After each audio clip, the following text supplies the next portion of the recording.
చేశాడు? ఆయన ఏం అపరాధం చేశాడు? ఆయన ఏం పాపం చేశాడు? ఇప్పుడు విషయం ఏమంటే తప్పు, అపరాధము, పాపం మూడు ఒకే డిపార్ట్మెంట్, కానీ స్టేజులు వేరే. తప్పు అంటే క్షమింపబడినది, క్షమాపణ అడిగినప్పుడు క్షమింపబడినది.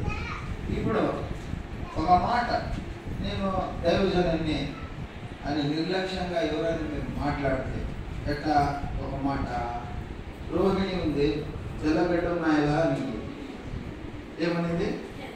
సరే, ఆమెకి శిక్ష కదా ఇప్పుడు. కానీ ఆయన పశ్చాత్తాపడి, అయ్యో నేనంత పాపం చేసేసాను కదా, అయ్యగారు మీకు అనుభూతిగా అన్నాను కదా అని ఆమె ఆత్మలో బాధపడి, అయ్యా నన్ను క్షమించండి, నేను తప్పు చేశాను, నన్ను క్షమించండి అంటే నేను శిక్షిస్తానమ్మా? లేదు, క్షమిస్తాను. అది తప్పు. అంటే ఇప్పుడు ఒక మనిషి కూర్చుని నమ్మ కూర్చుంది, నేను వెళ్తూ కాలు తగిలింది, నా కాలు ఆ కాలు తగిలింది, తప్పు. తప్పులు చాలా, తప్పుల్లో రెండు రకాల తప్పులు. ఒకటి తెలిసి చేసే తప్పు, తెలియక చేసే తప్పు. తెలియక చేసే తప్పుకి వెంటనే క్షమాపణ. తెలిసి చేసే తప్పుకి ఆలోచించి ఇది తగునా కాదా అని మరి శిక్ష విధింపబడి క్షమింపబడింది కదా, ఒకటో స్టేజ్. రెండో స్టేజ్ అపరాధం. అయ్యారు బాగా వింటున్నారా? వాక్యంలో అపరాధం అంటే తప్పు చేసినప్పుడు శిక్షతో క్షమింపబడినది. ఎట్లా చెప్పండి? ఇప్పుడు ఒకరు గొడవ పడింది, కొట్టేసినాడు, చెయ్యి నరికేసినాడు, పొడిచేసినాడు, లేదా దొంగతనాలు అయిపోయింది, గొడవలు పడింది, కింద పైన పడి రక్తం వచ్చేట గాయాలు కొట్టి గొడవ కొట్లాటం జరిగింది. పోలీసులు వచ్చి అరెస్ట్ చేసి కోర్టుకు పోయి, కోర్టు ఎవరు తప్పు చేశారు, ఎవరు తప్పు చేయలేదని కనుక్కున్న తర్వాత ఏం జరుగుతుంది? తీర్పు జరుగుతుంది. తీర్పు ఏమంటే ఎవరు తప్పు చేసి శిక్ష. సరే, వాడిని జైలుకి పంపడం జరుగుతుంది. ఏం జరుగుతుందమ్మా? జైలుకి పోయిన తర్వాత జైలునే ఉండి జైలుని మరణించి జైలుని పూడ్చిపడతాడా? బయటకు వస్తాడా? ఎట్లా వస్తాడు అంటే శిక్ష అనుభవించి బయటకు వస్తాడు. శిక్ష అనుభవించిన తర్వాత వాళ్ళు క్షమించి బయటకు వదులుతారు. ఇది అపరాధం. ఫస్ట్ ఇది మిస్టేక్, సెకండ్ ఇది అఫెన్స్, మూడవది సిన్. సిన్ అంటే పాపం. పాపం ఎట్లా అంటే ముట్టుకుంటే పట్టుకుంటుంది. చెప్పండి, ముట్టుకుంటే పట్టుకుంటుంది అంటే పాపానికి గురి చేపించి అది నరకానికి పంపించబడుతుంది. అది పాపం. దేవుడు, తండ్రి అయిన దేవుడు, సృష్టికర్త అయిన దేవుడు, పరలోకంలో సింహాసనాధీశుడు, ఆయన కోరుకునేది మనం అందరం కూడా పరలోకానికి వెళ్ళాలనే.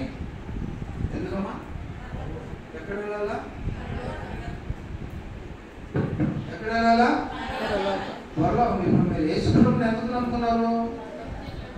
ఒకటే కారణం, పరలోకానికి నిత్య జీవం కోరికే. పరలోకం పోవాలంటే నిత్య జీవం ఉండాలి. నిత్య జీవం కావాలంటే రక్షణ పొందుకోవాలి. రక్షణ కావాలంటే బాప్టిజము పొందుకోవాలి. అందుకే మీలో ఒక మార్పు రావాలి అని దేవుడు కోరుకుంటున్నాడు. ఏమంటే మీరు పాపులుగా ఉన్నవారు పాపులుగానే ఉండి నాశించి నరకానికి పోకుండా మీరందరూ కూడా పరలోకం పోవాలంటే మీరు పరిశుద్ధులుగా జీవించాలి. హల్లెలూయా. ఏంగా జీవించాలా? పరిశుద్ధులుగా జీవించాలి. దయచేసి నన్ను ఈరోజు క్షమించండి. ఒక 10 నిమిషాలు ఎక్కువైనా పర్వాలేదు కదా? పర్వాలేదు కదా? ఇక్కడికే వదిలేసి మట్టి ఇచ్చేస్తాను. వాక్యం సంపూర్ణం చేసిన తర్వాత మట్టి ఇస్తాను. మీకేం కావాలా? వాక్యం కావాలా? వదిలేసారు. వెనకలు ఉన్నారు, మౌనం ఉన్నారంటే వదిలేసే. అయ్యగారు ఏం చేస్తాం? మీరు మౌనం ఉంటే అంగీకారం, మౌనం అంగీకారం. సరే, అందరికీ ఎవరికైతే వదిలేసారని ఉండేవాళ్ళు చెప్పండి కొడదామా? చెప్పండి కొట్టండి. అందరూ కరెక్ట్గా ఉన్నారు. భలే హుషారుగా ఉన్నారప్ప. మా పల్చర్ ఉన్నారని కదా. మరి మనం మాట్లాడుకునేది ఏమంటే తప్పు, అపరాధము, పాపం, మిస్టేక్, అఫెన్స్, సిన్, ఇవన్నిటిని దేవుడు క్షమిస్తాడు. కాకపోతే ఒక్కటి మాత్రం, 2 విషయాల్లో దేవుడు క్షమించాడు. ఒకటి, మనకి ఎంతమంది దేవుళ్ళు? ఎంతమంది మా దేవుళ్ళు? మా ఊళ్ళో 3 దేవుళ్ళు. మీ ఊళ్ళో? ఆ ఊళ్ళో కూడా ఒకటే దేవుడే. ఆ దేవుడే త్రియేక దేవుడు. ఆ దేవుడే 3 రకాలుగా ఉన్నాడు: తండ్రి, కుమార, పరిశుద్ధాత్మ దేవుడు. ఆయన ఏం కోరుకుంటున్నాడంటే మనం అందరం కూడా ఆయన చేత సృష్టింపబడినవారంట. ఆయన బిడ్డలం. మనం ఎక్కడికి పోతున్నాం? ఎక్కడికమ్మా? పరలోకానికి పోవాలంటే పాపలు పోతారా? ఎవడో ఒకడు వచ్చి పాస్టర్ దగ్గర అడిగినాడు, పాస్టర్ నేను నరకానికి పోయి ఏం చేయాలని. వీళ్ళు ఎవరైనా అడిగారట? అడుగుతారా? ఏమని అడుగుతారు? మరి ఏమని అడుగుతారమ్మా? ఎందుకంత మెల్లగా చెప్తున్నారు? తప్పు చెప్పినట్లు గట్టి చెప్పాలా? గంట ఘోషంగా చెప్పాలా? ఇక్కడ మాత్రం పరలోకంగా వెళ్తున్నారు. చెప్పండి, ఎక్కడ పోవాలా? యేసు ప్రభువుని ఎందుకు నమ్ముతున్నారు? పరలోకం కొరకే, వేరే ఏ విషయము కాదు. నేను బంగారు ఇస్తానన్నాడా? వెండి ఇస్తానన్నాడా? భూమి ఇస్తానన్నాడా? కారు ఇస్తానన్నా? ఏమని ఇస్తానన్నాడు యేసయ్య? ఆయన ఏమంటున్నాడంటే, ఒక మాట బాగా జ్ఞాపకం చేసుకుని ప్రతిసారి అందరూ దైవజనుల మాటనే పలుకుతారు, ఈ వాక్యాన్ని చెప్తారు. ఏమంటే, నేను పరిశుద్ధుడను, మీరు పరిశుద్ధులుగా ఉండుడి. నేను పరిశుద్ధుడను, మీరు పరిశుద్ధులుగా ఉండాలి. ఇప్పుడు యేసు ప్రభువు ఎక్కడున్నారు? ఎక్కడున్నారమ్మా? పరలోకంలో. పరలోకంలో ఎక్కడున్నారు? చెప్పండి కొట్టాడు ఒకసారి. Very good, very good. తండ్రి ఎక్కడున్నాడు? తండ్రి ఎక్కడున్నాడు? తండ్రి అయిన దేవుడు ఎక్కడున్నాడు అంటే సింహాసనం మీద కూర్చుని ఉన్నాడు. ఆయనకి ఎదురుగా వేల కోట్ల దూతల చేత కొనియాడబడుతూ ఆరాధింపబడుచు ఉన్నాడు. ఆ స్థానానికి, అక్కడికి మనం ఎదిగి వెళ్ళాలి అంటే మనం పరిశుద్ధులుగా ఉండాలి. పరిశుద్ధులుగా ఉండాలంటే ఏం చేయాలా? ఏమి చేసే అవసరం లేదు. వాడు అడిగాడు, నేను నరకానికి వెళ్ళాలి పాస్టర్ గారు అంటే, మరి పాస్టర్ ఏమన్నారు? ఇప్పుడు నాయన, ఇంతవరకు నువ్వేం చేసావు అంతే చాలు, నేరుగా ఎక్కడికి వెళ్తావు? మీరేలో ఎవరైనా యేసు ప్రభువుని నమ్మలేని వారు ఎవరైనా ఉన్నట్టయితే వారికి అన్వయిస్తుంది. మీరు ఏం చేసే అక్కర్లేదు, అవసరం లేదు. ఈ రోజు వరకు మీరు ఏం చేశారు అంతే చాలు, వెళ్ళేదే నరకానికి. కాబట్టి ఇంకా ఎవరైనా బాప్తిసం తీసుకునే వారు ఎవరైనా ఉన్నట్టయితే మీరేం చేయాలో వెంటనే బాప్తిసం కాదు, తీర్మానం తీసుకోవాలి. ఏమని? బాప్తిసం తీసుకుంటారు కదా. తీర్మానం లేకుండా బాప్తిసం తీసుకోరు. ఎవరు చెప్పినా తీసుకోరు. ముందు సంవత్సరం తీసుకుంటాం, జనవరిలో తీసుకుంటాం, పెళ్ళైనాక తీసుకుంటాం, ఏవో సాకులు చెప్తారు. ఈ రోజే రాత్రికి ప్రభు వచ్చాడంటే ఆయన ఎవరు తీసుకుపోతాడంటే పరలోకానికి? ఎవరు తీసుకుపోతాడో? పరిశుద్ధులను. బుద్ధివంత కన్నికల గురించి వాక్యం విన్నారు కదా. 5 మందికి బుద్ధి ఉంది, 5 మందికి బుద్ధి లేదు. 5 మంది బాగా నిద్రపోతున్నారు. పెళ్లి కొడుకు వచ్చేసాడు, ప్రభు వచ్చేసాడు. 5 మంది ఏం చేస్తున్నారు? వాళ్ళు ఆయన కొడుకు కాసుకుని ఉన్నారు, ఆయన కొడుకు నిరీక్షణ కలిగి ఉన్నారు. దీపాల్లో నూనె వేసుకుని ఆయన కొడుకు కాసుకున్నారు. ప్రభు తక్కువ దిగాడు, రండి అన్నాడు. వీళ్ళు వెళ్ళిపోతున్నారు. నిద్రపైన వదిలేశారు. లేచి అమ్మో ప్రభు వెళ్ళిపోతున్నాడు, దీపాలు మాత్రమే అక్కడ ప్రవేశం. దీపాలు లేని వారికి ప్రవేశం లేదు. నాకు నూనె అయిపోయింది, నాకు కొద్ది నూనె అమ్మా, నీకు వస్తే అమ్మా, కొద్దిగా అగ్గిపెట్టి అమ్మా అడిగితే ఎవరైనా ఇస్తారా? లేదు, ఎవరు ఇవ్వరు. 5 మంది ఇక్కడే బుద్ధి లేని వారు ఏమైపోయారు? ఇప్పుడు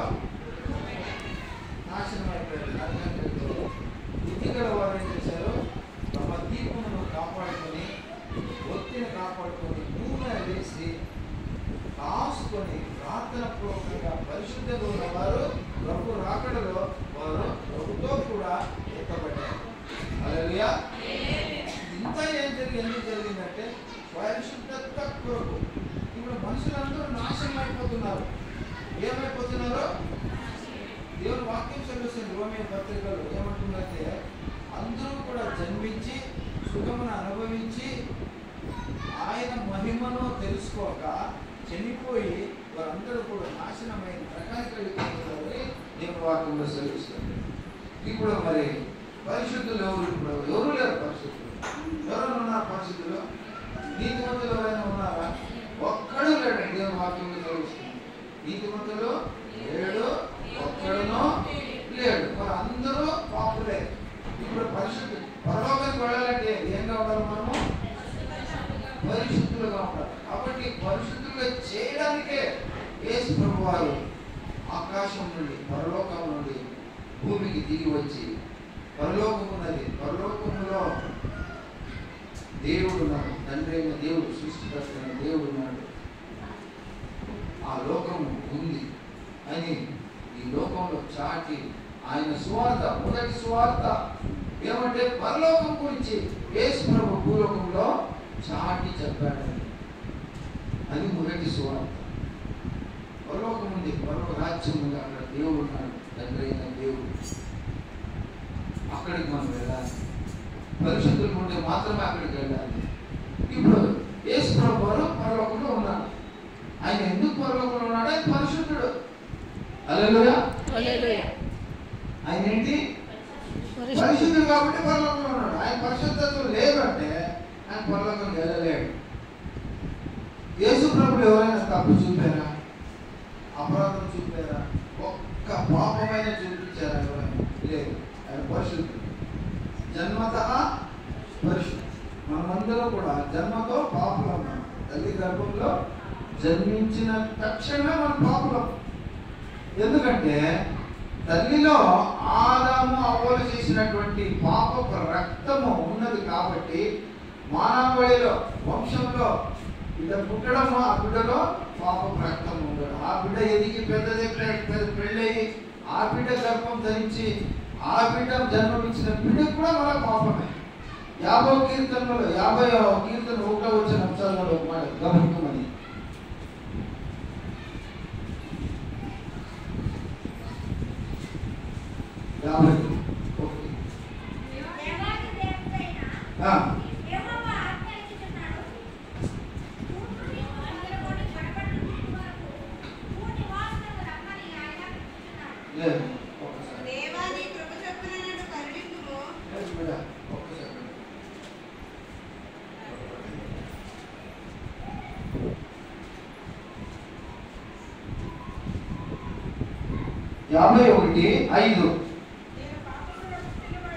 నేను పాపములో పుట్టినవాడను, పాపములోనే నా తల్లి నన్ను గర్భమున ధరించను. అంటే ప్రతి పుట్టు బిడ్డ పాపి.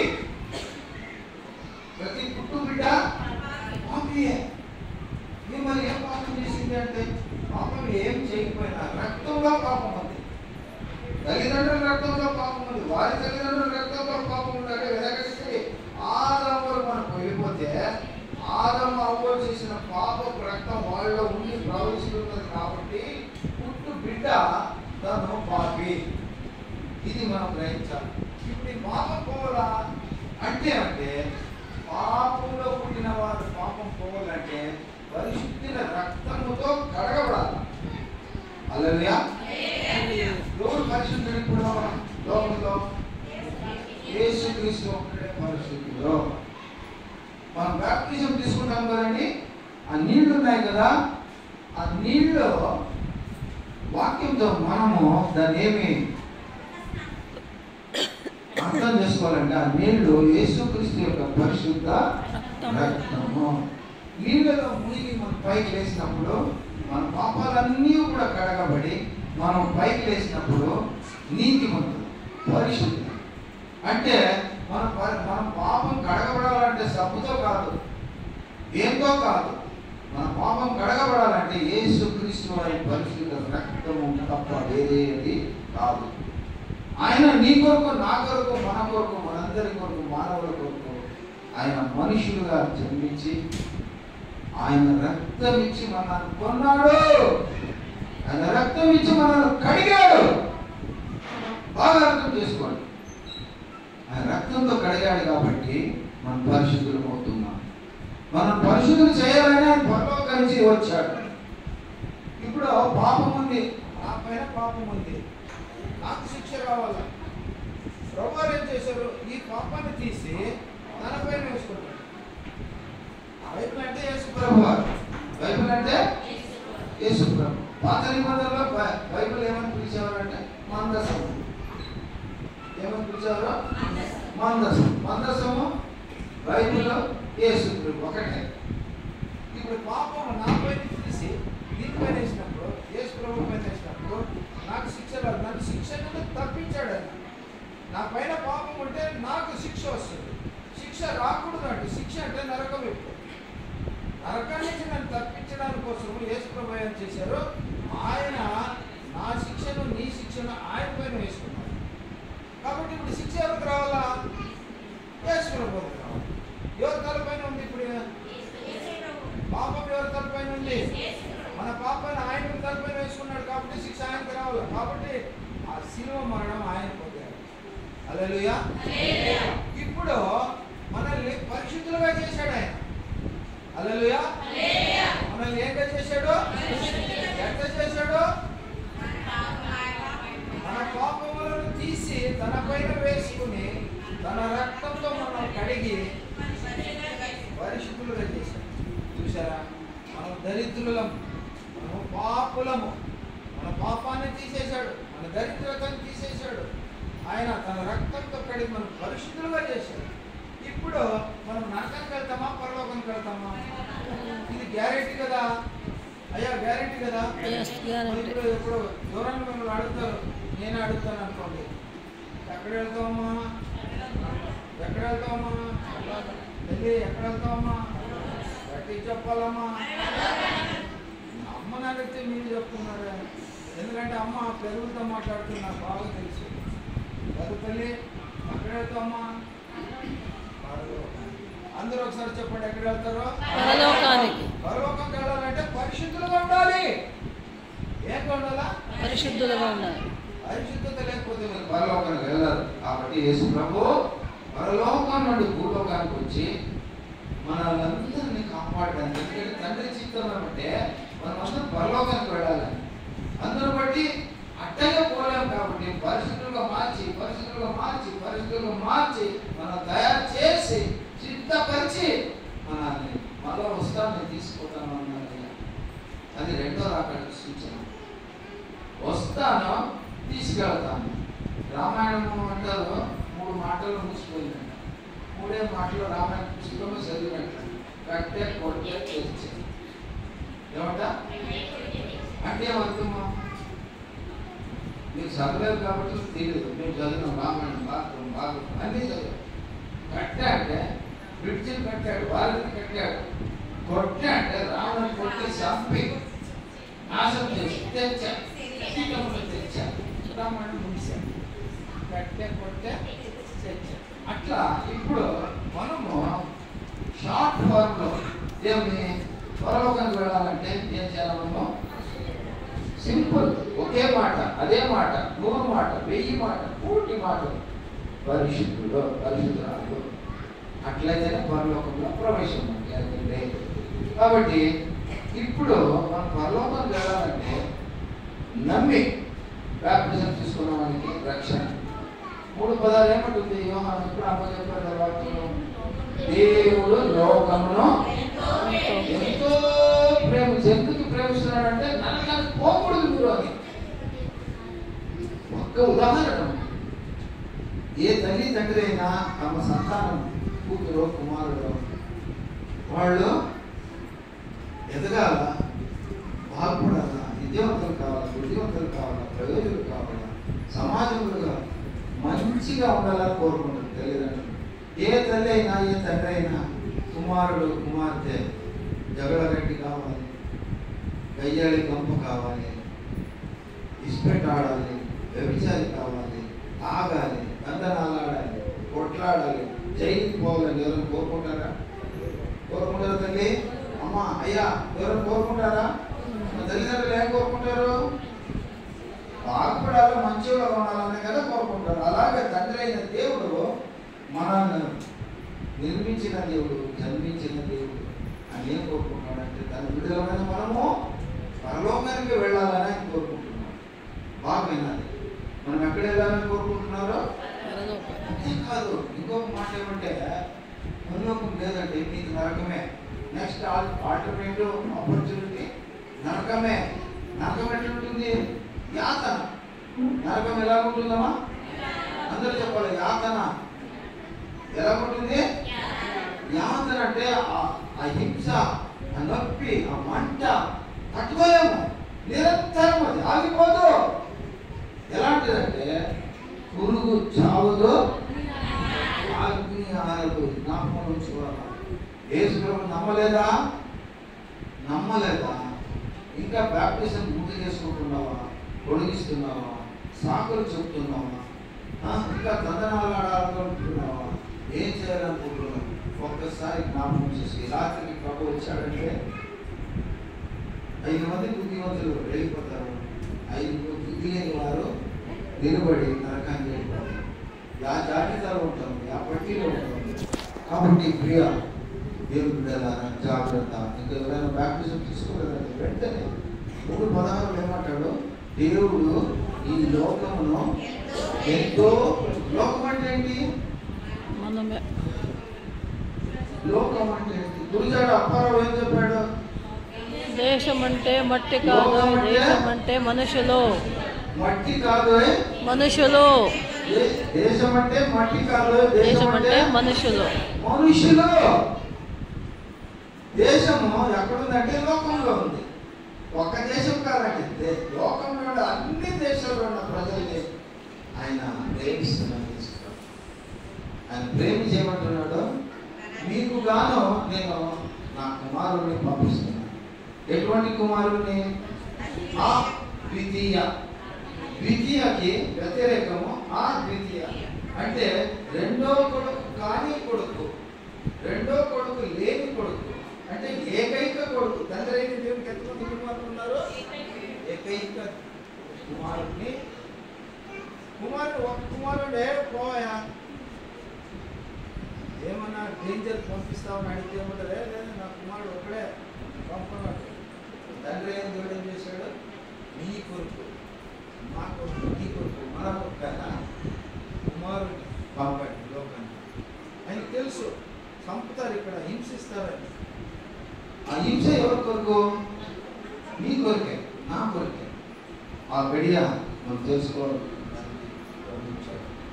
దేవుని సంగమా ఈరోజు జ్ఞాపకం చేసుకోవాలి. గంభీరమైన సమయంలో వచ్చాము. మనం ఎలా ఉండాలంటే ప్రతి క్షణము కూడా మనం మనస్సాక్షి కలిగి జీవించాలి. ఎన్నోసార్లు మనస్సాక్షి గురించి డాక్టర్లు చెప్పాను. మనస్సాక్షి కలిగి ఉండాలంటే ప్రతి క్షణంలో కూడా పాపం అంటే దూరం కూడా, పరిశుద్ధం కూడా, పాపానికి భయపడాలి, ప్రభువు భక్తిలో ఉండాలి. ఆయన ఇప్పుడు వాక్యం చదివించారు కూడా. కాపాడుకంటే నీ ఆపత్కాలం ఆయన నిన్ను సంరక్షిస్తాడు. హల్లెలూయా. వాక్యంలో చదివించాడు. నీ ఆపత్కాలంలో నాకు మొరపెట్టుకుని ఉత్తరం అంటే చదువుతరాన్ని ఇస్తాడు. ఆయన కాపాడే ఉత్తరాన్ని ఇస్తాడు. మనకి మంచి నాలెడ్జ్ ఇస్తాడు, ఆరోగ్యం ఇస్తాడు, ఆయుష్ ఇస్తాడు, రక్షిస్తాడు, సంరక్షిస్తాడు. అటువంటి మంచి దేవుడు తన ప్రాణాన్ని ఇచ్చాడు. ప్రాణం ఇచ్చి నిన్ను కాపాడాడు. నరకానికి పోకుండా కాపాడాడు.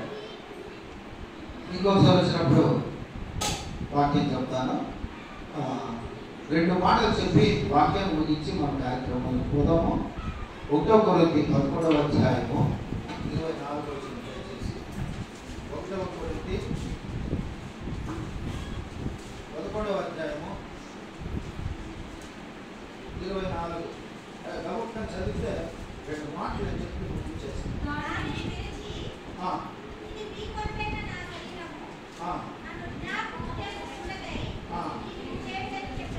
ఆగమ్మా, ఏం చెప్తున్నాడమ్మా?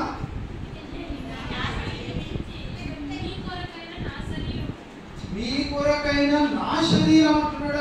ఆయన శరీరం ఎవరికమ్మా? మన కొరకే. నా కొరకు అన్నాడు మొదటగా. తర్వాత మన కొరకు, మనుషుల కొరకు ఆయన శరీరాన్ని ఇచ్చాడు. ఏం చేయాలంటే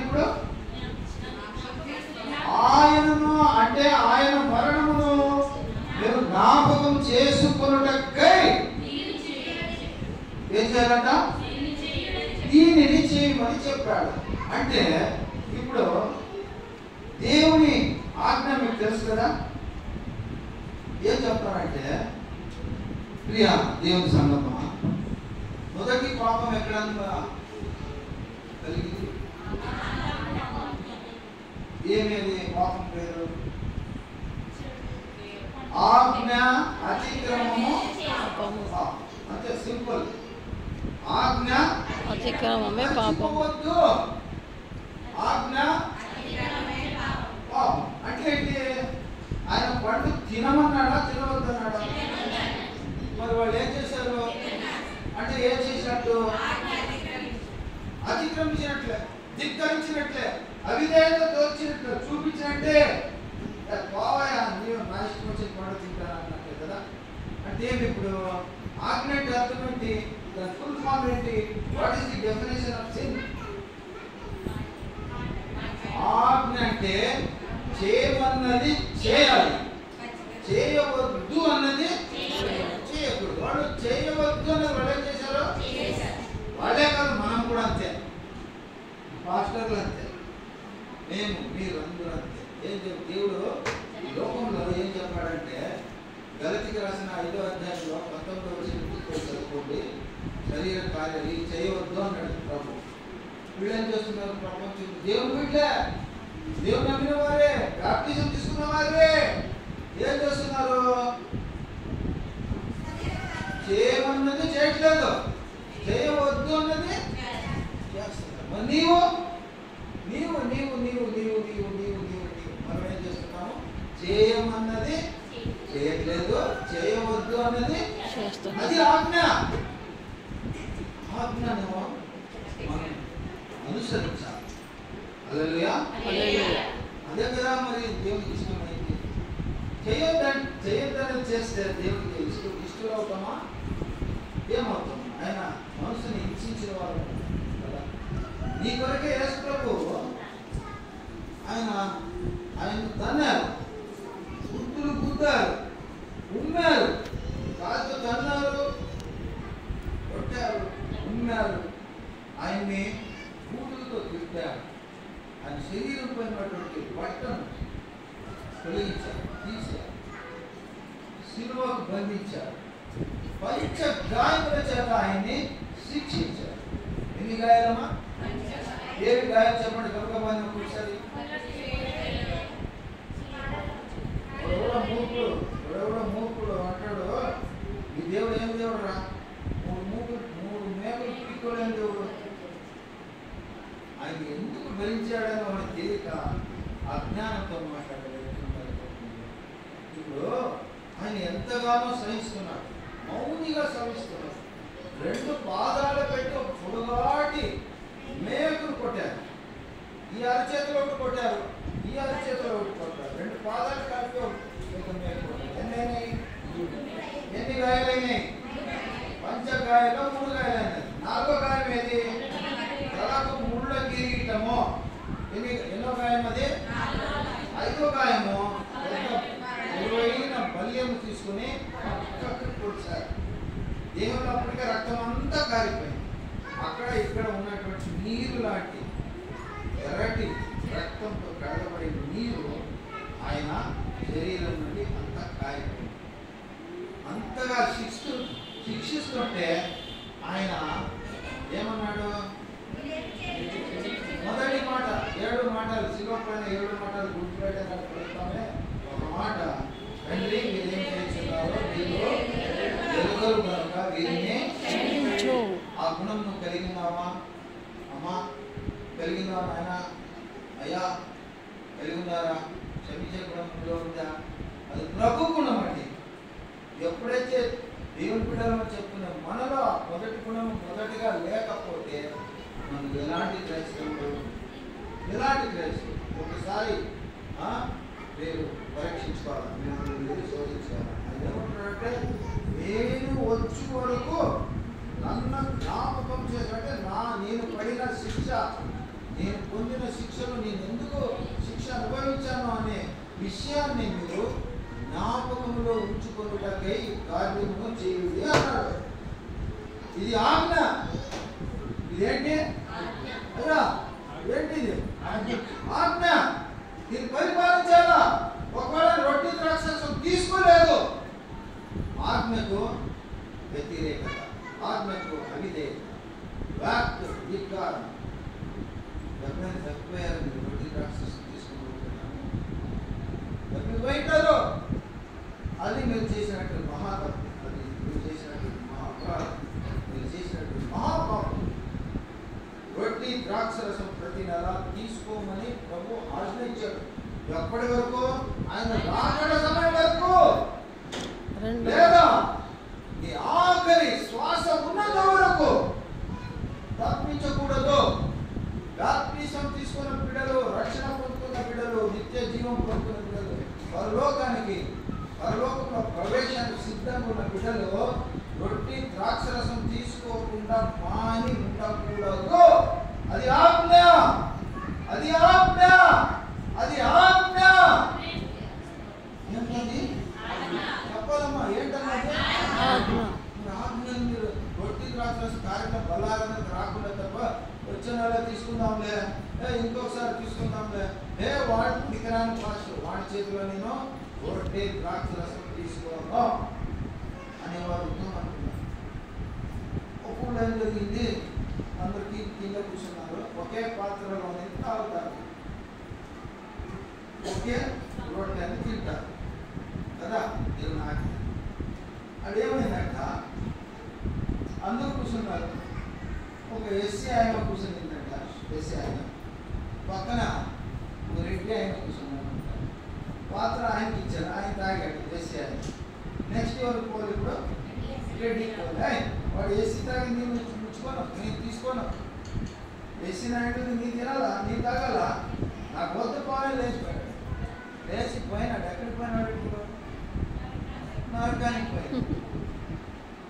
సరినాది ప్రభు రాత్రి భోజనం అంటే రేపు ప్రభుని అప్పగించే సమయం, ఆయన్ని అరెస్ట్ చేసే సమయం. అరెస్ట్ ఎందుకు చేశారు? అరెస్ట్ ఎందుకు చేశారంటే ఒక్కడు విరోధి, ఒక్కడు బిట్రేయల్ అంటే ఇంగ్లీష్. యూదా ఇస్కరియోతు ఏం చేశాడు? ఆయన పట్టించాడు. దేని కొరకు? కదా. అటువంటి ద్రోహం చేసేవాడు సంఘటనలు ఉన్నారు. జయరాజయ్యకి ద్రోహం చేసేవాడు ఎంతమంది ఉన్నారో నాకు తెలీదు. మహేశ్వరరావుకి ఎంతమంది ద్రోహం తెలిసేవాడు ఉన్నారో నాకు తెలీదు. మరి పెద్దయ్య కేజీరామయ్య గారిని విరోధించేవారు ఎంతమంది ఉన్నారో మీ దాంట్లో ద్రోహులు నాకు తెలీదు, ప్రభుకే తెలుసు. అలాంటి ద్రోహ తలంపు మనలో ఉన్నట్టయితే అది ఈరోజు మొదలండి. ఎందుకంటే అది పెట్టుకుని రొట్టెని ద్రాక్షరసం తీసుకోకూడదు. మీరు హృదయం బదిలంగా పరిశుద్ధంగా ప్రభువుకు మీరు లోబడి, ప్రభు వాక్యానికి మీరు లోబడి, మనుషులు కాదు మీరు చూద్దాం, ప్రభువు చూడాలి. ఆయన కొరికే రావు. అప్పటి నుంచి ఏం చేశారు? ఒక పాత్రలో అందరూ తాగేది ఆపేశారు. అప్పటి నుంచి కప్పులు పెట్టారు. అయినా నువ్వు రెడ్డివా, నీకు ఒక కప్పు. అయినా నువ్వు పోయేవాడివా, నీకు ఒక కప్పు. అయినా నువ్వు ఎస్సీవా, నీకు ఒక కప్పు. ప్రతి వారికి ఒక కప్పు ఇచ్చారు. ఇంకో కారణం, 3 కారణాలు చెప్పి నేను చూపిస్తాను. ఇంకో కారణం ఏమంటే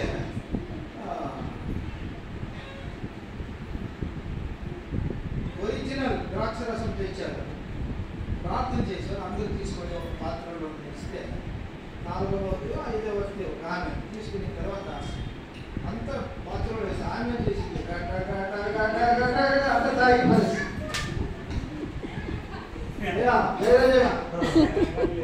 అయ్యో అయ్యో ఆగమా ఆగమా ఆగమా, ఏంటి మనం చేసేది? అయ్యా మళ్ళీ వచ్చిందయ్యా, తీసుకో.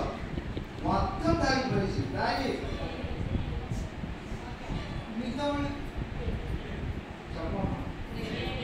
అందుని బట్టి అయ్యే ఇట్లా పని చేసేవాళ్ళు ఉంటారు మనలో, అలాగా వద్దు అని కప్పులు తీసుకొని పెట్టారు.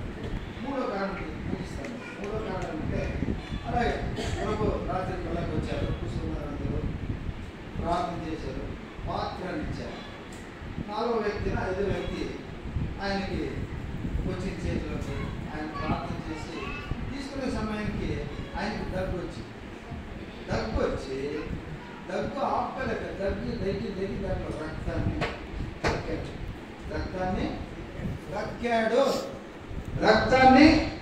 కక్కాడు. ఇప్పుడు తాగాలా వద్దా చెప్పండి? ఒకటి కులభేదం, రెండవది అజ్ఞానం, తాగేసింది తల్లి, రుచిగా ఉంది.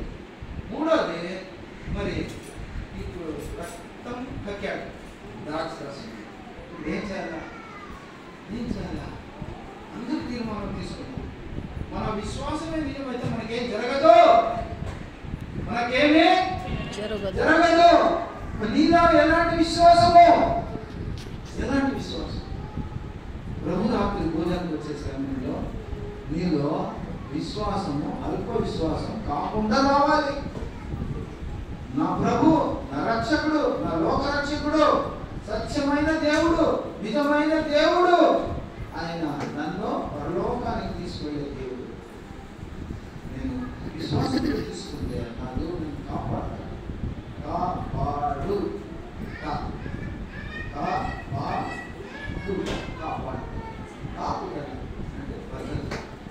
ఎటువంటి సమయంలోనైనా, ఎలాంటి పరిస్థితుల్లోనైనా నన్ను కాచి కాపాడే దేవుడు నా దేవుడు, నా యేసు. ఎవరు నిన్ను కాపాడేది? మనుషులు ఎవ్వరు కాపాడరు. మనుషులు నమ్మటం కంటే మేలు శ్రేష్టమైనది దానిపై నమ్మకం. కాబట్టి అందరూ తీర్మానం చేసుకుని ఆ రక్తం కక్కిన రక్షణసాన్ని తాగేశారు. ఎవరికేమి కాలేదు, ఏమీ కాలేదు. అటువంటి నమ్మకం నీకుందా? అటువంటి విశ్వాసం నీకుందా? లేకపోతే ఈరోజు ఈ విశ్వాసాన్ని యేసు పాదాలకు చెప్పాలి. అక్కడ చెప్పాలా? యేసు పాదాలకు చెప్పాలి. నీ విశ్వాసాన్ని పరిశుద్ధం, ఆయనపై నమ్మకం, ఆయన నిన్ను కాపాడేవాడు, కరుణించేవాడు. ఇశ్రాయేలును కాయ దేవుడు, నీ చేయి విడువను అని వాగ్దానం చేసిన దేవుడు, వాగ్దానాన్ని పరిపూర్ణం చేసే దేవుడు, వాగ్దానాన్ని సంపూర్ణంగా చేసే దేవుడు నీ దేవుడు, నా దేవుడు. ఇదిగో దేవా నా జీవితం, ఆపాదమస్తకం నీకంకితం. ఇదిగో దేవా నా జీవితం, ఆపాదమస్తకం నీకంకితం.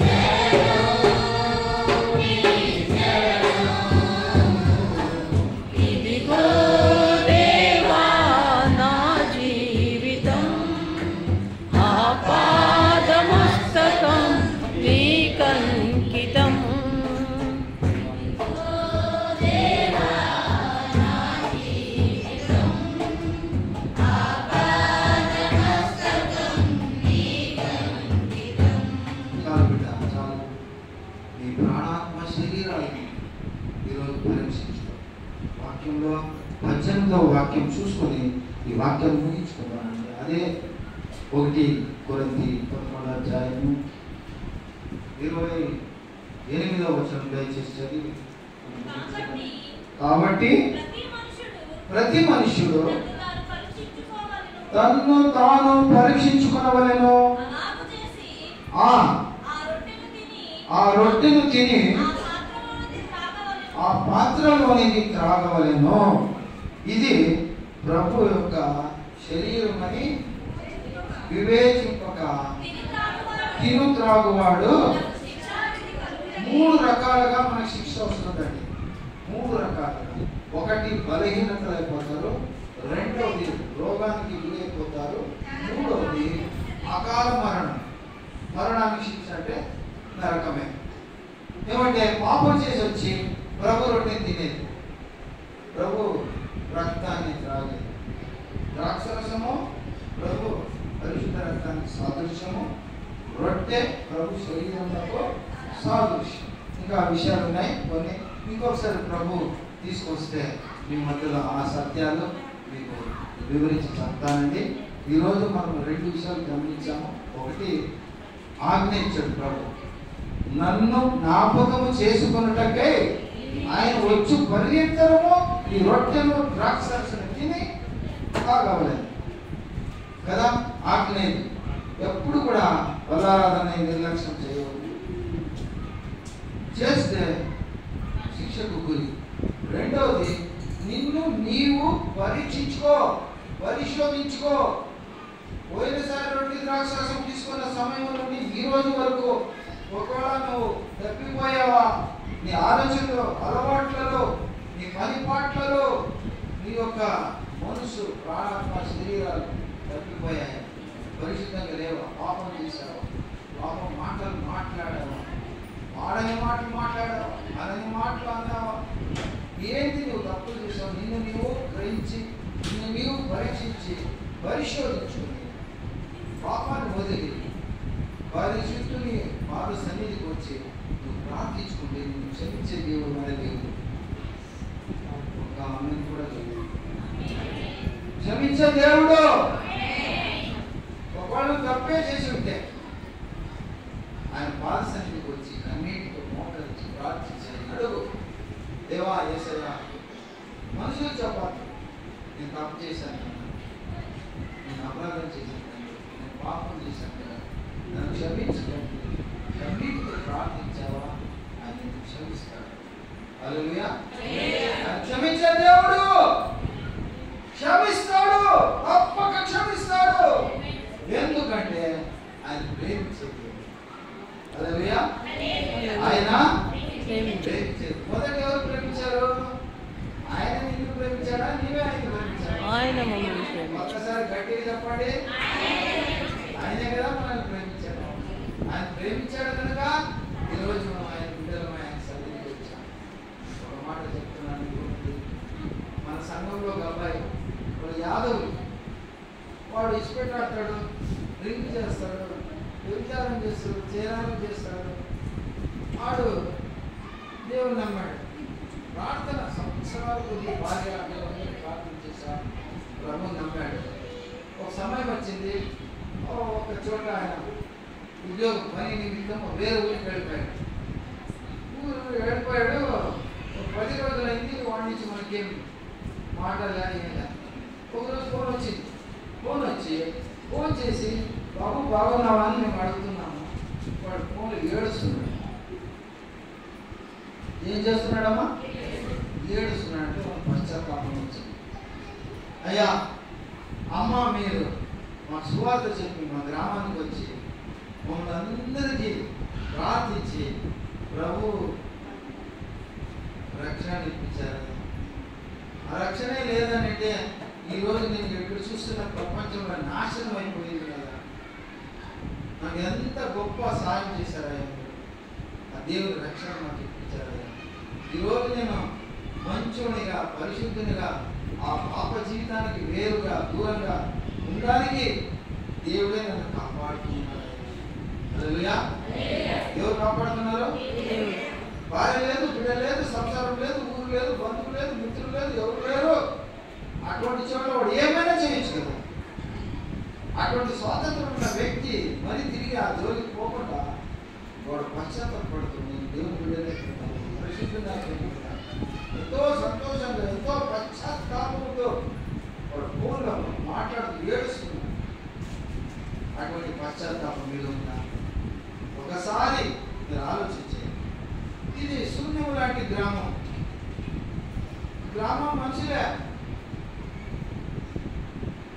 వాళ్ళ సూత్రం ఏమంటే బతుకు సూత్రము, రెక్కాడితే డొక్కాడే. అంటే ఏంటి? ఊరికి పోతే కూలి వస్తే బువ్వ, బతికేలేదు, దేవుడే లేదు. దేవుడే లేదు, రక్షణ లేదు, ప్రార్థన జీవితమే లేదు, పరిశుద్ధ జీవితమే లేదు, సంఘ జీవితం లేదు, చర్చ జీవితం లేదు. అటువంటి గ్రామంలో దేవుడు మీ కొరకు ఒక మనిషిని పంపించాడు. ఆ మనుషుడే ఈరోజు మీ కొరకు బిషప్ అయ్యాడు. మీ కొరకు ఏమైనా బిషప్. ఒక్కసారి ఆలోచించండి. మీకు సవాల్ ఎంతసారి ఒక 10 ఆత్మలు కలిపి ఒక ఆరాధన ఆరంభించి ఒక సంఘం కట్టండి. నేను తమాషా చెప్పలేదు. ఎంత కష్ట నష్ట సవాళ్ళు ఉన్నాయి సేవా జీవితం. అయ్యగారి భార్య చనిపోయారు, బిడ్డలు దూరంగా ఉన్నారు. మరి అయ్యగారిని మనం ఎలా చూసుకోవాలి? మీ కొడుకు మాదిరి చూసుకోవాలి, మీ బిడ్డ మాదిరి చూసుకోవాలి కదా. ఆయన మీ కొరకు గ్రామంలో నిలబడిపోయాడు, నడుము కట్టుకొని నిలబడిపోయాడు. మీ కొరకు సంఘ స్థాపన చేశాడు. మీరందరూ కూడా సంఘంగా ప్రభు పాద సన్నిధికి తీసుకొచ్చాడు. ఇది గొప్ప కార్యం అంటారా లేదా ఏం సుమారు కార్యం అంటారా? చెప్పాలి, మనసుతో చెప్పాలి. అయ్యా ఏం కార్యం అంటారు? అవునంటారా కాదంటారా? ఈరోజు సంఘం లేకుండా పోయితే మనము మరి సండే ఏం చేస్తారు? లోకంలో తాగుతారు, బిస్కెట్లు ఆడతారు, సినిమాలు పోతారు, బ్రాండ్ బిస్కెట్ ఆడతారు, పాపాలు చేస్తారు, పాడైపోతారు. అటు జీవితం మనకు లేదు కదా. ఈరోజు మనం అందరం కూడా ప్రభు సన్నిధిలో వచ్చి పరిశుద్ధులుగా మనము ఎంత ప్రభు సంతోషంగా ప్రభు బిడ్డలుగా మనము పాలు పంపులు పొందుతున్నామంటే ఈ యొక్క సేవ వెనక ఎవరు ప్రయాసం ఉంది చెప్పండమ్మా. అయ్యగారు పరిశ్రమ కదా, బిషప్ అయ్యగారు పరిశ్రమ కదా. అయ్యగారిని మీరు లెటర్ చూసుకోవాలా. ఆయన ఇప్పుడు 70 సంవత్సరాలు గడిచిన వ్యక్తి. బైబిల్లో ఆయుష్ ప్రకారం 70 ఏళ్ళు. అధిక బలం అయితే అయినా ఆయాసమే దుఃఖమే ప్రయాసం. అవునా?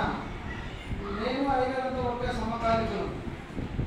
ఎలాగా చెప్పండి? సమకాలికం, ఒకే వయసు వాడు. 70 ఏళ్ళు నిన్నోళ్ళు రోజు ఒక బోనస్. రోజుకు రోజు మన దేవుడు ఎట్లా చేస్తున్నాడంటే కృప నుండి కృపకు నడిపిస్తున్నాడు కాబట్టి జీవిస్తున్నాం. ఎప్పుడు ఎగిరిపోతామో తెలియదు. ఈ సంవత్సరం వచ్చాను, రాబోయే సంవత్సరం వస్తానో లేదో తెలియదు. ఒకవేళ నేను రావడానికి సిద్ధంగా ఉన్నా కేజీరావు గారు ఉంటారో తెలియదు. నేను కేజీరావు సిద్ధంగా ఉన్నా, మహేశ్వరరావు గారు జయరాజయ్య గారు ఉంటారో లేదో తెలియదు. మనుషులకి శాశ్వతమైన జీవితం కావాలి. ప్రియ భక్తులారా, దేవుని పిల్లలారా, మీరు పరిశుద్ధులు ఉండాలనేదే ప్రయాసం. మీరందరూ పరలోకానికి వెళ్ళాలనేదే ప్రయాసం. ఈ గ్రామమే దేవుని బిడ్డలే అందరూ కూడా సంఘ జీవితంలో జీవించి ప్రభు బిడ్డలై పరిశుద్ధులై పరలోకానికి వెళ్ళడమే ప్రయాసం. కాబట్టి ఈ సంఘాన్ని ఇక్కడికి ఆపొద్దు. అయ్యగారు జీవించిన కాలము నడవని, అయ్యగారు లేని కాలంలో కూడా ఈ సంఘాన్ని కాపాడుకొని పోయే బాధ్యత మీ అందరిది. హల్లెలూయా. ఎవరమ్మా బాధ్యత?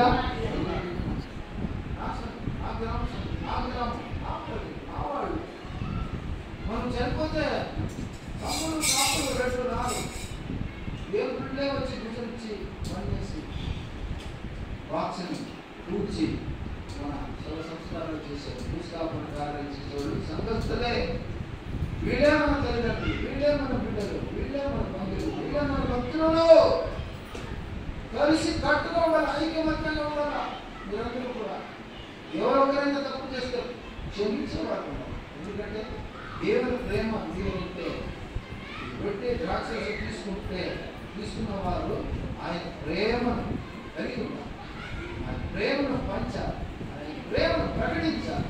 అటువంటి వారు ఉన్నట్టయితే దేవుడు మీకు ఒకరు ఉంటాడు, ఆయన మిమ్మల్ని కాపాడతాడు, కరుణిస్తాడు, నడిపిస్తాడు, జీవింపజేస్తాడు, పరలోకానికి తీస్తాడు. అందులో కరుణిస్తున్నట్లయితే ప్రార్థన చేసి మనం వల్లను పొందుదామండి. వల్లలో ఉన్నది బాజా రొట్టె ద్రాక్షరసం. సాదృశ్యానికి ఈ రొట్టె యేసుక్రీస్తు వారి పరిశుద్ధ మాంసం. అందరూ కాళ్ళు చూసుకోవాలమ్మా, దయచేసి అందరూ కాళ్ళు చూసుకోవాలా. బాప్టిజం తీసుకున్న వాళ్ళు లేచి నిలబడాలా. బాప్టిజం తీసుకున్న వాళ్ళు లేచి నిలబడాలా. బాప్టిజం పొందుకున్న వాళ్ళు లేచి నిలబడాలా. భక్తితో ఉండాలా. ఆయన పొందిన ఆ హింసను జ్ఞాపకం చేసుకుని ప్రార్థనతో ఉండండి. ప్రార్థనతో ఉండండి. కళ్ళు మూసుకోండి.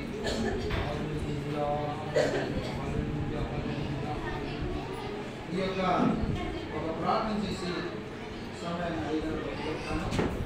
ఈ రొట్టె